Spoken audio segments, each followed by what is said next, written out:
जा नाश कर देगा हमर नया नया गवाना नया तकिया बिछावाना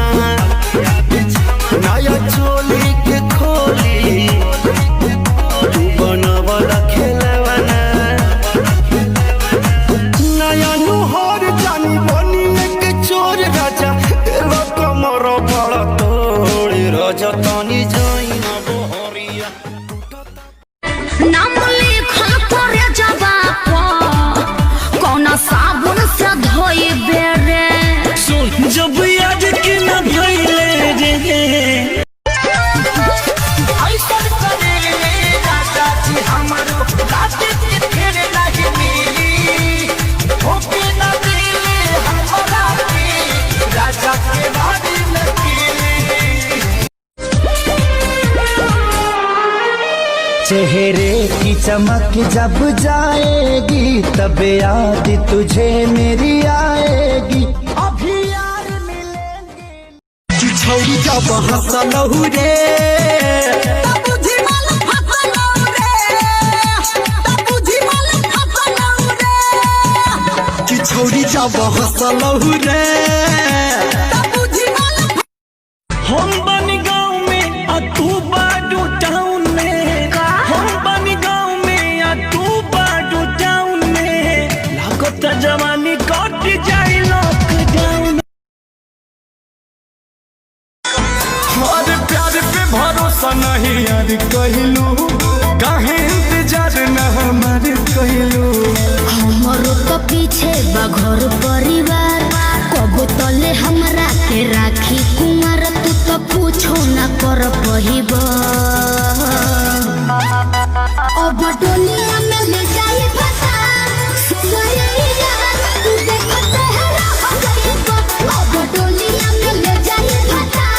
सुनैया तू देखते है रह गई गवने के रतिया तकिया दिल बात धून रे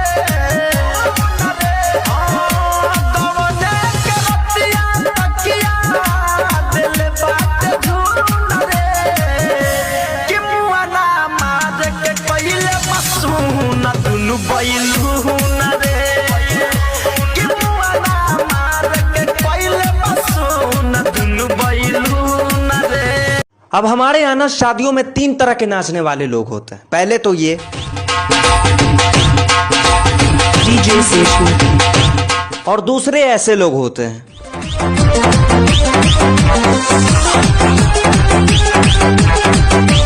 और तीसरे ऐसे लोग होते हैं जिनको देख के पता ही नहीं चलता कि ये शादी में आए या शमशान घाट के तांत्रिक के पास।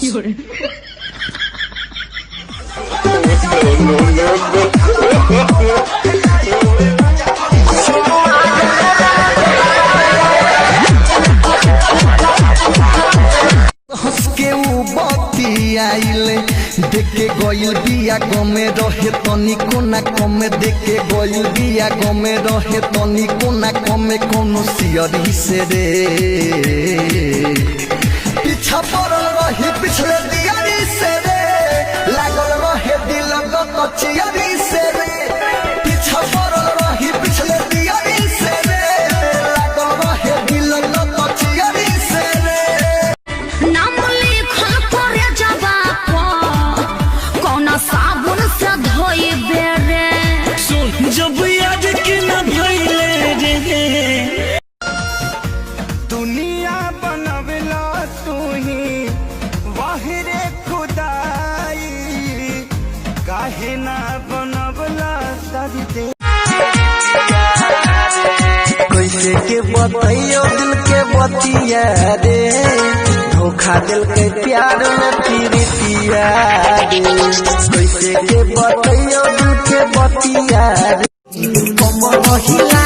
रे कलम ने के भीतर रहे पाछी नहीं नेम के देखो नीचे निया छोटी रनिया के बाजी खुश न रहबे कहियो दे दोसरा के कोरा रे खुश न रहबे कहियो दे दोसरा के कोरा रे याद आई कोई कांजरा बगले तो